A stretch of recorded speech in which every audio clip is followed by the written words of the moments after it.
For over 80 years, the United States government has concealed one of the most profound secrets in human history. We are not alone, and we never were. It began in 1947. A mysterious craft fell from the skies over Roswell, New Mexico. The U.S. Army first declared it had recovered a flying disc, and then, just as quickly, reversed its story. What followed wasn't just a cover-up. It was the beginning of something far larger. A decades-long program of secrecy, suppression, and silent contact. Behind locked doors and black-budget programs, testimonies speak of crash retrievals, alien biologics, and propulsion systems that defy the known laws of physics, all hidden in the name of national security. But something has changed. The silence is beginning to crack. What was once dismissed as fantasy is now entering official discourse, not as theory, as confirmation. Across newsrooms, classified hearings, and high-level briefings, the truth is leaking out, piece by piece. And while this happens, the skies are far from quiet. Unidentified aerial phenomena, UAPs, continue to appear over the world's most secure military installations. They move with impunity, penetrating restricted airspace. And in some cases, they do the unthinkable. They disable weapons of mass destruction. In the shadow of these events, one thing becomes clear. We have entered the age of disclosure. This is no longer a question of belief, it is a question of timing. And the time is now. The documentary The Age of Disclosure opens with a shift so subtle yet so historic, most barely noticed it. A Pentagon-confirmed video. A whistleblower in Congress. Leaked footage, authenticated by intelligence agencies. What was once dismissed as fantasy is now being described in official terms. UAPs, non-human intelligence, technologies not made by human hands. The silence, long maintained through denial, ridicule, and erasure, is breaking. What we see in the opening moments is not chaos or panic, but a strangely calm unraveling of decades of secrecy. A steady drip of truths, carefully released, as if preparing the public for what cannot be ignored much longer. This is not disclosure through revelation. It is disclosure through exhaustion. A tipping point reached not by one dramatic announcement, but by the sheer weight of what can no longer be concealed. The documentary doesn't rush. It lays the groundwork. It lets officials speak. Names with credentials, faces on camera. Voices that once served in silence, now stepping into light. They speak of retrieval programs, of unknown craft, of fragments stored in underground vaults. They speak not with wild-eyed hysteria, but with the caution of men who know exactly what they're saying. And the consequences of saying it. And as the silence breaks, something deeper rises. Not just evidence, but the realization that we, the public, were never truly in the dark. We were placed there. Beneath the known branches of government, beyond the reach of elected oversight, lies a shadow architecture. The documentary pulls us deeper into this world, one defined not by rumor, but by testimony from those who served, witnessed, and worked in black programs. Their message is sobering. For decades, materials and craft not made by human hands have been recovered. Sometimes entire vehicles, other times fragments. In a few cases, even biological remains described as non-human biologics. These materials were collected under crash retrieval operations and moved to deep classified facilities, some overseen by the Central Intelligence Agency, others by the United States Air Force, the Department of Energy, and private defense contractors whose names remain hidden. According to the documentary, many of these materials ended up in places like Wright-Patterson Air Force Base, the same facility long rumored to host reverse engineering of exotic craft. Once secured, the materials passed through a labyrinth of compartmentalized channels, from retrieval crews to contractors to classified science divisions, each under need-to-know restrictions. Often not even top-level officials, sometimes not even the Secretary of Defense, were briefed. Whistleblowers recount that some of these recovered craft defied all known laws of physics, vehicles maneuvering without visible means of propulsion, traveling at hypersonic speeds, executing instantaneous acceleration, shifting from air to water to space without changing performance, transmedium capability. Others reportedly exhibited stealth qualities: no exhaust, no heat signatures, no radar signatures, invisible to conventional detection systems. In some cases, the craft weren't just retrieved, they were disassembled, studied, reverse engineered. Exotic alloys, anomalous materials, and unknown energy signatures were cataloged by defense industry labs working under classified contracts. One senior scientist interviewed in the documentary claims to have worked for decades on programs analyzing non-terrestrial engineering.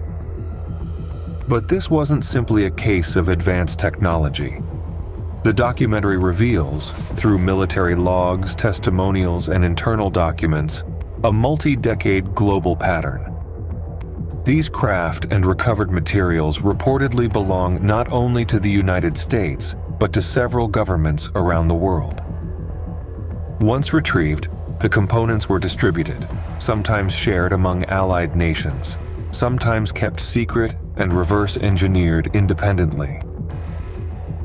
From this hidden world emerges a chilling picture. Humanity may already possess or have possessed technology capable of interstellar travel. Warp bubble propulsion, transmedium maneuvering, stealth, energy beyond nuclear. Yet this is technology locked behind layers of secrecy, encoded in classification levels, and dispersed among agencies, contractors, and national security bodies. And the reasons for the secrecy? According to those who speak in the documentary, control, not just of power, but of narrative, of history, of what humanity is allowed to know.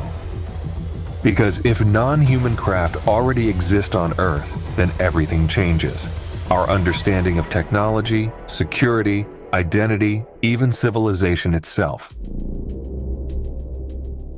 According to high-level sources, the United States and rival powers have been locked for decades in a hidden competition to retrieve and reverse engineer craft not made by human hands.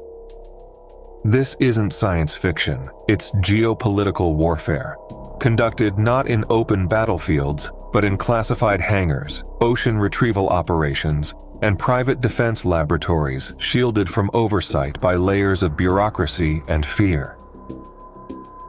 The Age of Disclosure documentary asserts that since at least 1947, with the infamous Roswell incident, the United States has been engaged in covert programs dedicated to recovering crashed vehicles of non-human origin, and more than just vehicles. In some cases, biologics. The term used is not alien bodies, but non-human entities. Whistleblowers claim these programs, hidden even from Congress and presidents, have been funded by misallocated taxpayer dollars, concealed within black budgets, and outsourced to private aerospace contractors. The stakes are staggering. These crafts are said to defy the known laws of physics. No propulsion, no wings, instant acceleration, hypersonic movement, and gravity manipulation.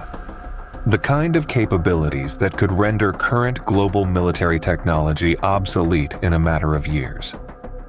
And the United States is not alone in this hunt. Intelligence indicates that other nations, particularly China and Russia, are racing down the same path. Credible reports describe a 1989 Soviet recovery of a crashed UAP, an event largely buried by Cold War secrecy. Today, some analysts suspect that certain craft observed over United States airspace may not be of extraterrestrial origin, but the product of Chinese reverse engineering efforts already in motion.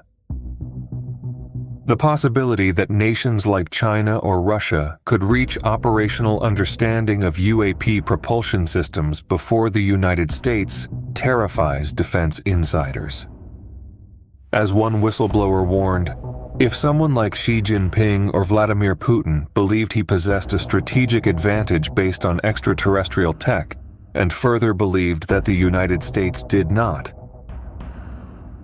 he might act preemptively to alter the balance of global power forever. The technology, if mastered, would represent a seismic shift in human history. A new kind of superweapon, a new kind of energy, a new kind of civilization. And the nation that breaks the code first will not merely dominate militarily. It will dictate the rules of the New World Order. Because these craft don't just outfly anything in our skies. They operate across space, sea, and air. They deactivate nuclear missiles. They appear over classified installations and vanish at will. And according to military reports, they have interfered with nuclear weapons on both United States and Russian soil. In one case, reactivating armed warheads and aiming them at America. The threat is not theoretical, it's strategic, immediate, and alive. Some officials go further, suggesting a more provocative theory, that not all UAP crashes were accidents. Some might have been deliberate, planted, left for humans to find and study, as if some higher intelligence is watching, waiting to see who can unlock the riddle first. They call it the IQ test hypothesis. That this is a game of survival, seeded across nations to test who can reverse engineer the stars. If true, it implies not only extraterrestrial presence, but extraterrestrial manipulation. A test not just of science, but of ethics, ambition, and control. This revelation shifts everything, because if these crafts are truly out there, and if multiple governments are dissecting their secrets in silence, then the world we think we live in is already gone. We now stand on the edge of something vast, something final. And the race to control that unknown is happening now, behind closed doors, without consent or accountability. The silence was never just to keep the public calm. It was to win a war before we even knew it had begun. Upon watching The Age of Disclosure, the conclusion drawn from the testimonies of military and intelligence officials is unequivocal and transformative. 1. UAPs are real, they're here, and they are not human. 2. Non-human intelligence exists. It has been interacting with humanity, and it has done so on this planet for a very long time. The technology observed does not belong to the inventory of the United States, nor to any known foreign adversary. The conclusion, its origin is exotic and non-human. 3. There is evidence that we are not alone. Humanity is not the only intelligent species in the universe. 4. This is the greatest discovery in human history.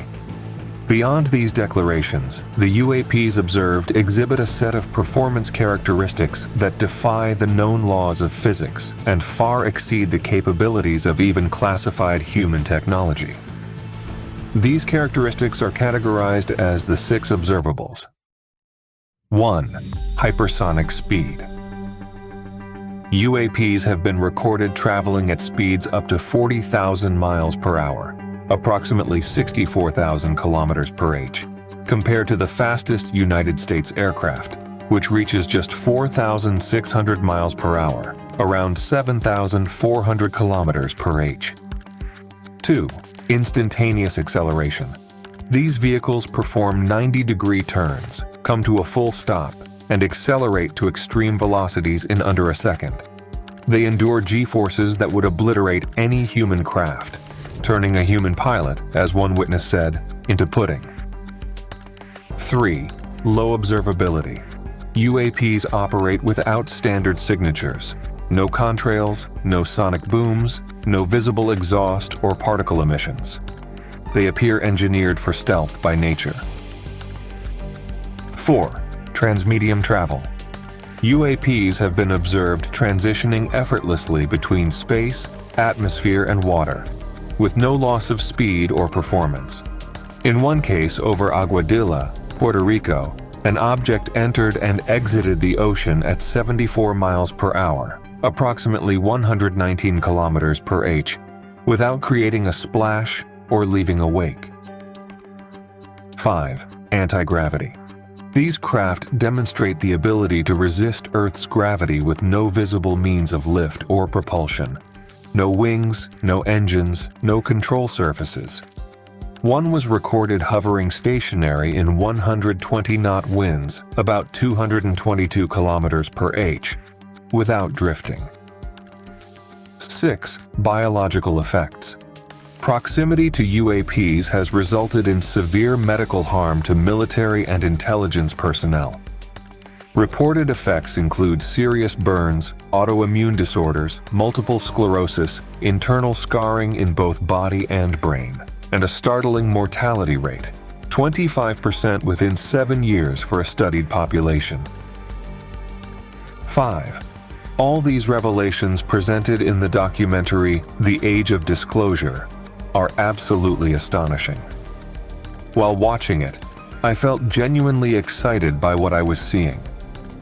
I've had the opportunity to witness UFOs, or UAP, when I was still a child in the 90s, long before cell phones existed and when I didn't have a camera. And I saw them more than once. I remember that the first time happened while I was returning from a trip with my mother. I was looking out the car window and saw lights dancing in the sky, forming geometric shapes, disappearing, and then lighting up again. After some time driving at night, the lights vanished. And throughout my life, I saw the UFO phenomenon a few other times. In late 2021, I witnessed another UFO, once again without a phone in my hand. I was driving quickly through a small countryside town to take a relative home. It would take only 10 minutes, so I left without my phone. At that time, I had already begun my journey on YouTube, still on my first channel and in my native language, Portuguese.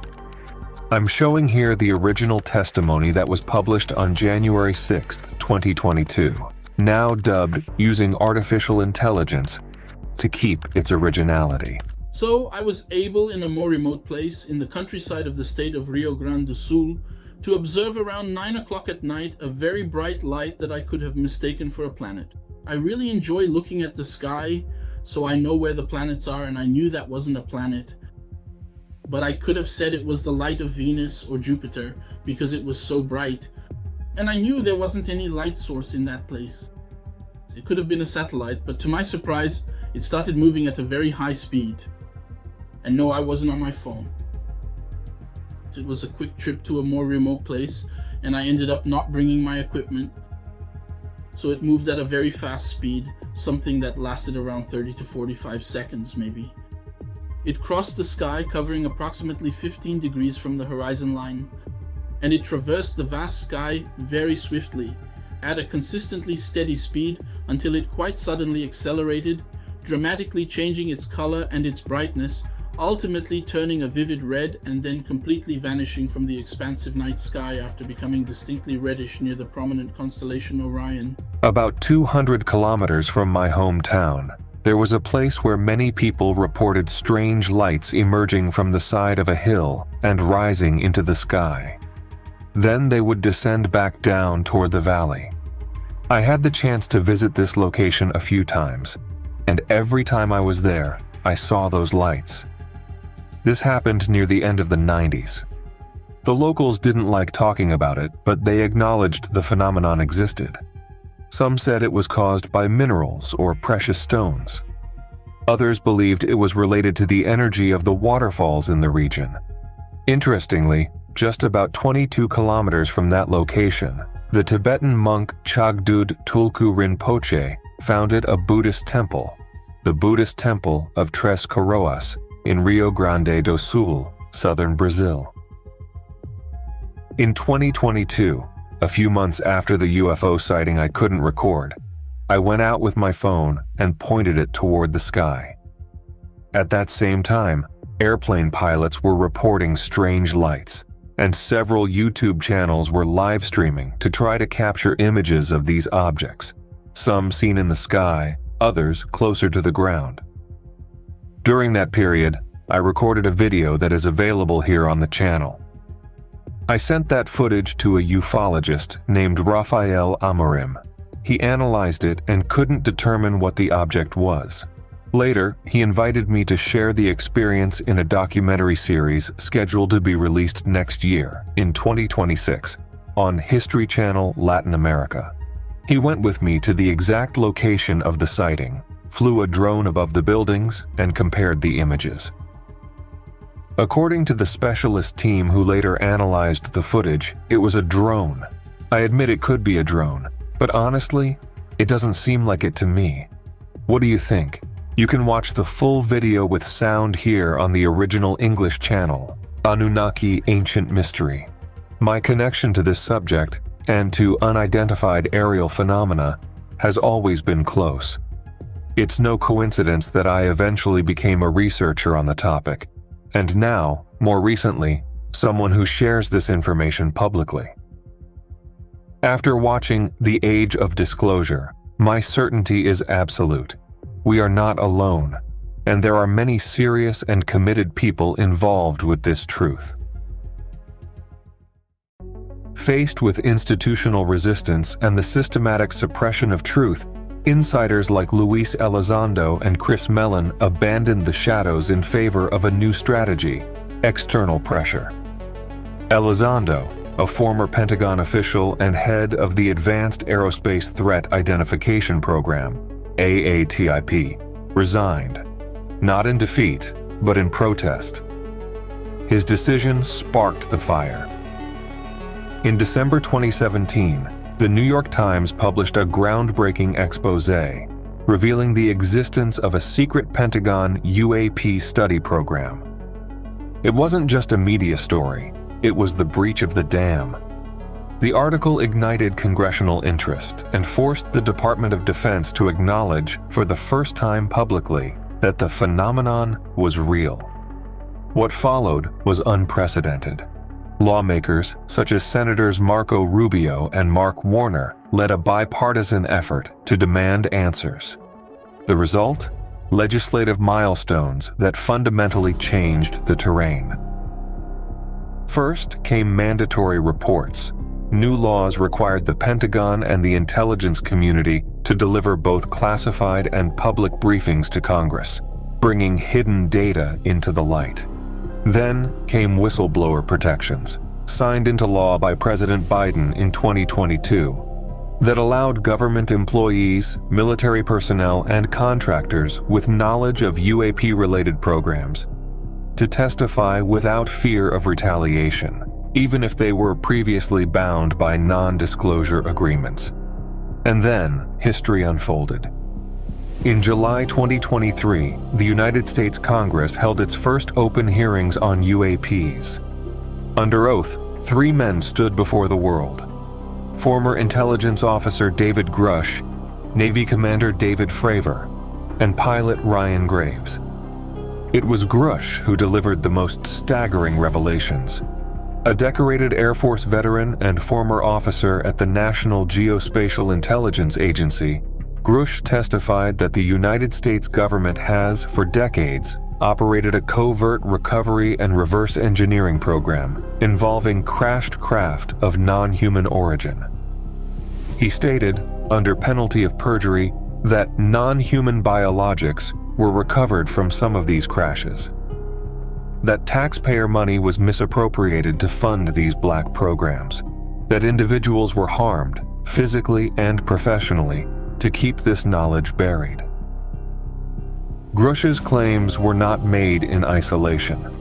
Others within the intelligence community stepped forward to confirm the validity of his testimony, calling it 100% accurate, and admitting that what has been shared publicly so far barely scratches the surface.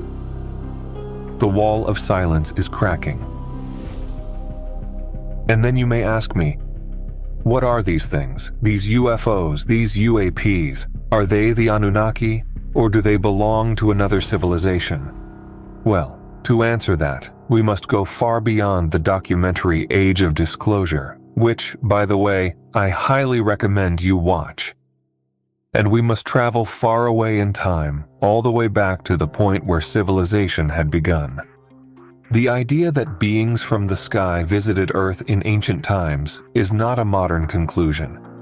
It is recorded at the very root of civilization itself.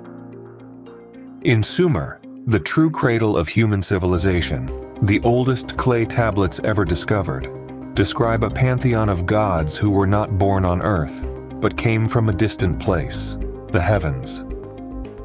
These gods, called the Anunnaki, appear time and again in Sumerian, Akkadian, Babylonian, and Assyrian texts as celestial entities who ruled, waged war, instructed, and even reproduced among humans. The strongest evidence of their heavenly origin lies in one of antiquity's most extraordinary documents, the Sumerian King List. This ancient record clearly states, kingship descended from heaven to earth. This is not metaphor, this is not religious poetry, it is a literal declaration. Kingship, meaning the authority to rule, did not arise from any human process, it came from outside, from the sky. And this description is not an isolated anomaly. Across countless hymns, poems, and administrative records, the Anunnaki are described as descending in their celestial boats, landing at sacred sites, interacting with the first kings, and establishing centers of power. Sumerian cities like Eridu, Nippur, and Uruk are described as having been founded by these beings.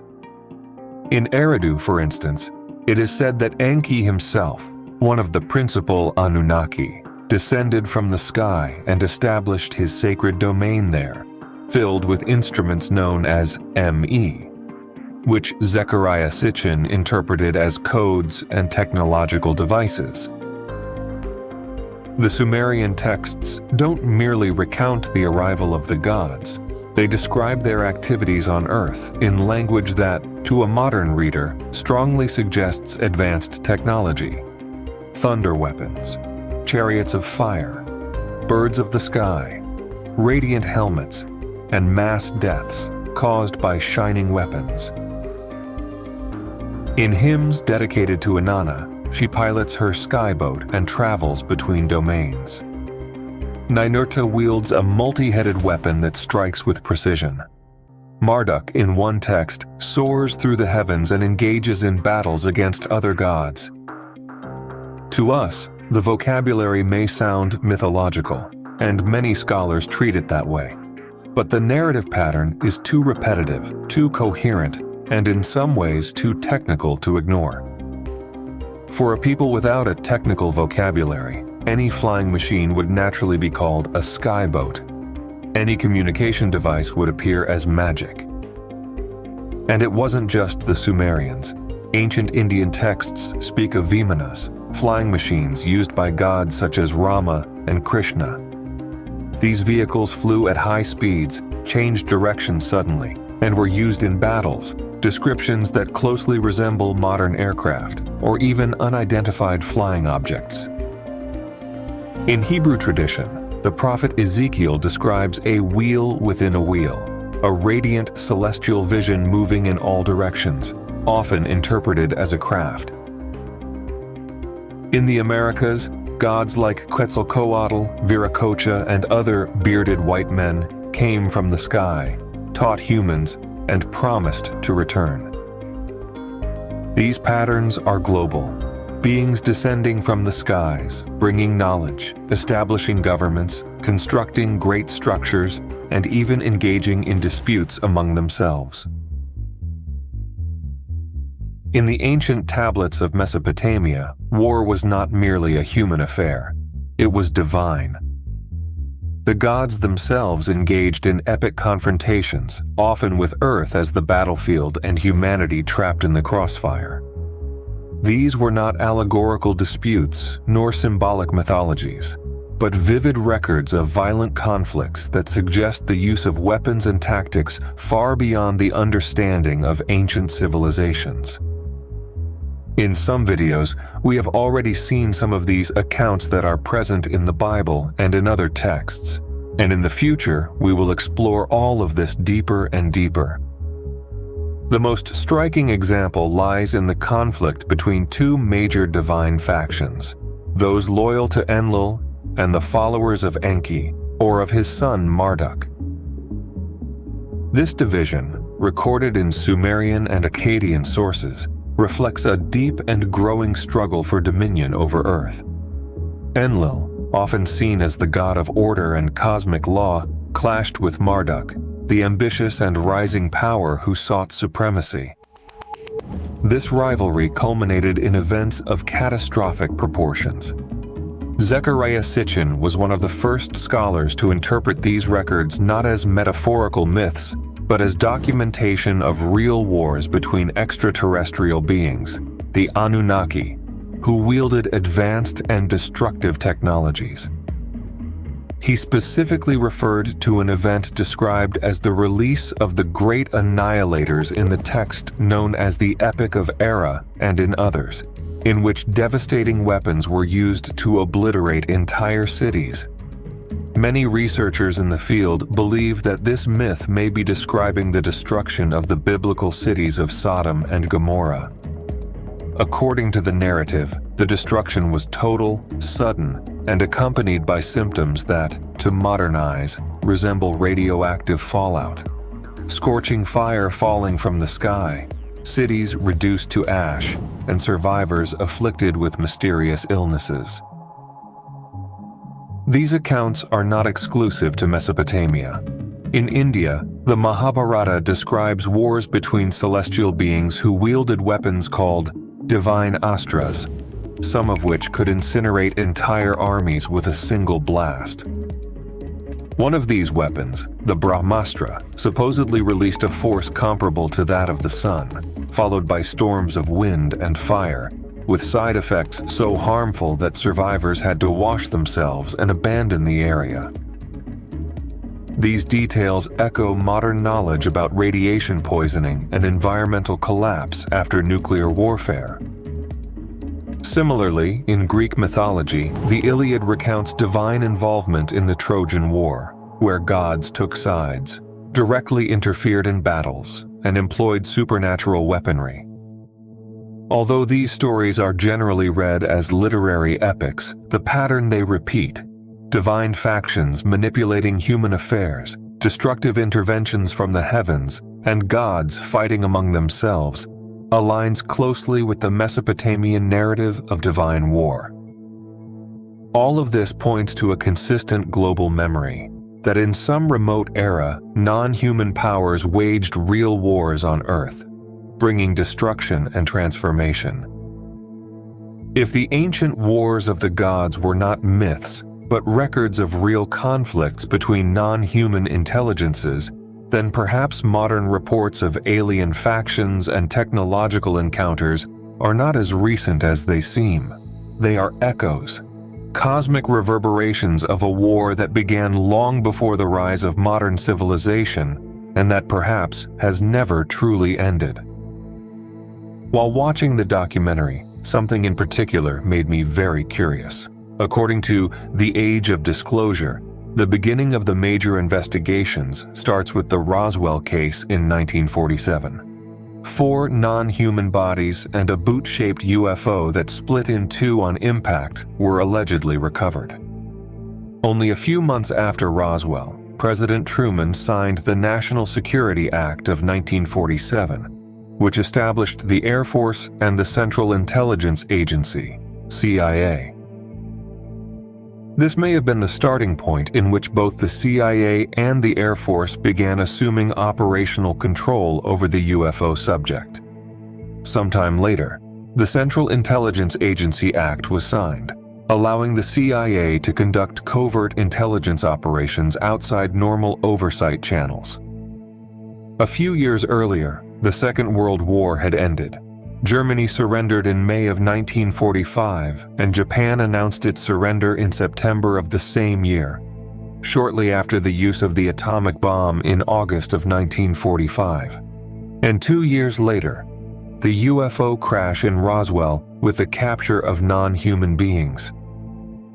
It seems that we humans managed to create the weapon of mass destruction, the one that destroyed entire cities in the past, and that the gods themselves once controlled. Robert Oppenheimer remembered Hindu mythology and the Bhagavad Gita. Now I am become death, the destroyer of worlds. I've been closely following the most recent developments, and what's happening now in 2024 and 2025 echoes the very patterns we've seen whispered about for decades. Only now it's getting harder to ignore. Across the UK and the United States, unidentified drones, or something far more advanced, are being seen near military installations tied to nuclear weapons. And while the governments are quick to downplay these incidents, I believe something deeper is unfolding. They're not going to admit it, but the signs are there for anyone willing to look beyond the headlines. In late 2024, a quiet but disturbing event unfolded in England. Drones, unidentified, unauthorized, and sophisticated, were spotted hovering over RAF Lakenheath, Mildenhall, and Feltwell. These aren't just any air bases. RAF Lakenheath in particular has been preparing to house U.S. nuclear weapons for the first time in decades. Yet there they were, unknown aerial vehicles, entering restricted airspace over some of the most sensitive sites in NATO's arsenal. The media suggested it might be espionage, possibly China or Russia. But let's be honest, that's the fallback explanation. For me, this is too similar to past UAP incursions over nuclear bases in the US to be dismissed as coincidence. Meanwhile, the Pentagon released another report. Hundreds of new UAP sightings, and as usual, many are dismissed as misidentifications, birds, balloons, or drones. But some remain unexplained. The timing is strange too. These new sightings surge just as global nuclear tensions climb, and multiple countries begin modernizing their arsenals. If there's any truth to the long-standing belief that UAPs monitor, or even intervene, in humanity's nuclear ambitions, then we're entering a familiar pattern, except this time, it's happening in real time. And this time, it's not just the United States under the microscope. They will never admit the full truth. These governments, mine, yours, all of them, have a vested interest in maintaining control. Admitting that something unknown is penetrating our most secure nuclear sites, that it's beyond our defense capabilities, that would unravel everything. That's why year after year, we get the same sanitized responses. We're investigating. Nothing anomalous. But I don't need a public statement to see the pattern. These craft, these intelligences, they're still here, watching, testing boundaries, and perhaps issuing quiet warnings. So no, I don't expect official confirmation, but I don't need it. Because I believe, based on the evidence, the testimonies, the long shadow of suppressed history, that what we're witnessing now isn't new. It's a continuation, a new chapter in the same hidden war. And we're only just beginning to see its shape. We are now transitioning from the age of Pisces to the age of Aquarius, a symbolic shift long foretold in esoteric traditions. Pisces, associated with sacrifice, belief, and hidden truth, gives way to Aquarius, the sign of revelation, awakening, and collective consciousness.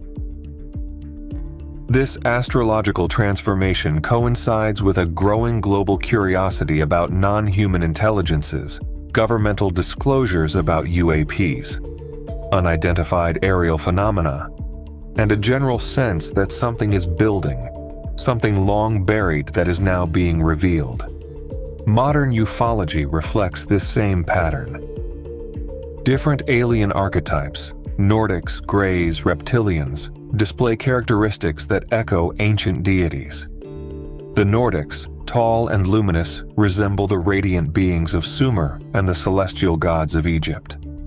The Greys, technologically advanced, mirror the image of beings who manipulate life and matter, as described in Mesopotamian and Indian records.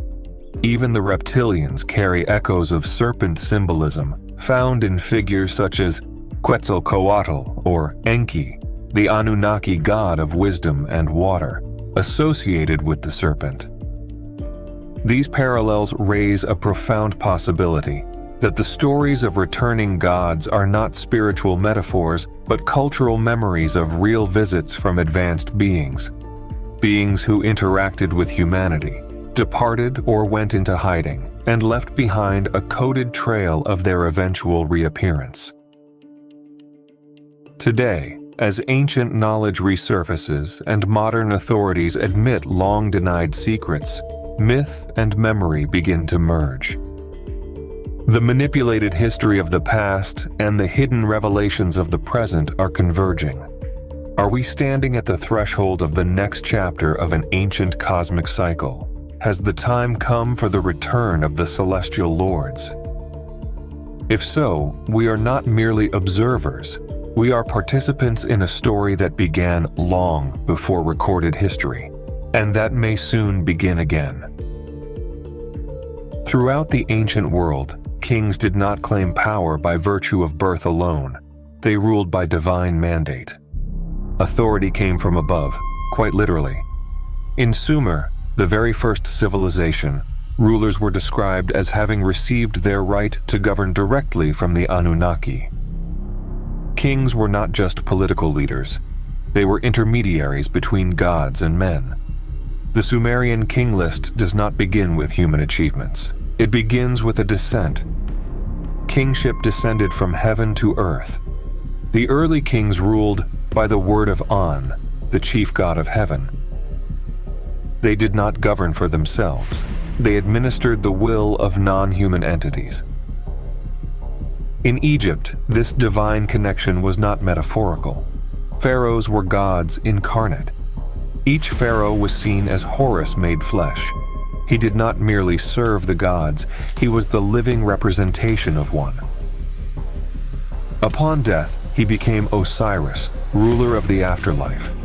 This concept of divine lineage created a political theology where rule by the elite was inseparable from contact with higher intelligences. The temple complexes of Egypt were more than places of worship. They were state institutions where ritual, governance, and cosmic order were one and the same. The priests served not just gods, but a system of control rooted in celestial command. But if these traditions are echoes of real interactions with non-human intelligences, then what happened to those relationships? Did they end, or did they simply go underground? In the modern era, whispers of a silent treaty persist. Stories of secret meetings between high-ranking officials and extraterrestrial visitors are now part of contemporary folklore. One of the most enduring claims involves President Dwight D. Eisenhower, who was rumored to have met with alien beings at Edwards Air Force Base in the 1950s. This alleged meeting was said to result in a clandestine agreement. Technological access in exchange for non-interference, at least initially. Whether or not this account is true, the idea that human elites might enter agreements with non-human powers echoes the ancient paradigm. Rule granted by those from above. Then came MJ-12. the supposed secret committee formed to manage contact with extraterrestrial entities and oversee reverse engineering programs. Though officially denied, the very existence of such allegations points to a consistent narrative that contact did not end in antiquity but continued in secret, managed by an inner circle far removed from public oversight. In 2023, whistleblower David Grush reignited this conversation. He testified that there are off-books crash retrieval programs operating beyond congressional authority. These programs, he claimed, involve not only the recovery of non-human craft, but interaction with non-human intelligences themselves. More strikingly, he indicated that private aerospace contractors are in possession of these technologies, suggesting a fusion between corporate interests, military secrecy, and non-human artifacts. It is no longer just about governments. It is about an elite apparatus, potentially global, managing contact behind closed doors. If true, this paints a chilling picture.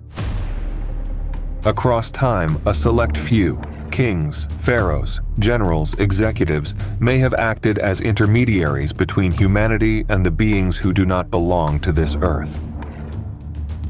The power to rule, to access forbidden knowledge, and to shape the destiny of our species may never have belonged to humanity as a whole. It may have always been filtered through alliances kept in the shadows. The question then is not whether aliens exist.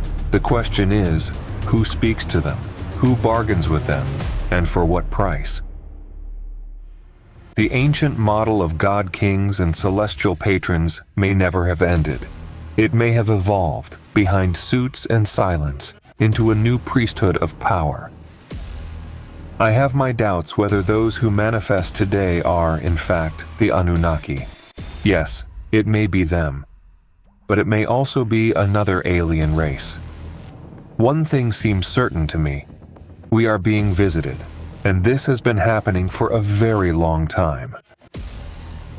The origin of the non-human intelligence at the center of the UAP phenomenon remains unknown. But the age of disclosure presents a spectrum of possibilities considered seriously within the intelligence community. Extraterrestrial. Visitors from another planet, star system, or galaxy. Cryptoterrestrial. A species native to Earth but hidden from us, perhaps in subterranean environments or the unexplored depths of our oceans. Interdimensional. Entities from a parallel reality, slipping between dimensions as effortlessly as we cross rooms. Temporal. Future humans returning through time, perhaps to correct or observe. But their origin is only half the mystery. Their intention is the key. Patterns in their activity suggest a clear focus on humanity's most dangerous and transformative technologies: nuclear weapons, energy infrastructure, and advanced military capabilities. UAPs have been repeatedly observed surveilling, and in some cases disabling, nuclear weapon systems. This is not random curiosity, it's targeted intervention. Many experts believe these entities are monitoring us because we are nearing a threshold, a point where our own technologies could make us a threat, not just to ourselves, but perhaps to others. The theory of self-preservation implies that these intelligences may see humanity as a species worth studying, guiding, or containing. They have not shown overt hostility, but they have demonstrated overwhelming superiority. The ability to control the battlefield without firing a shot. That is not an attack, it is a message. And if that message is heard, what happens next may shake the foundations of our world. For full disclosure would not merely expand our understanding of the universe, it would collapse our old paradigms. Religious doctrines, philosophical certainties, scientific models, even the stories we tell about who we are and why we exist. This is what some have called the ontological shock, a trauma not of the body, but of the mind and soul. The disorientation that comes when the pillars of meaning fall away.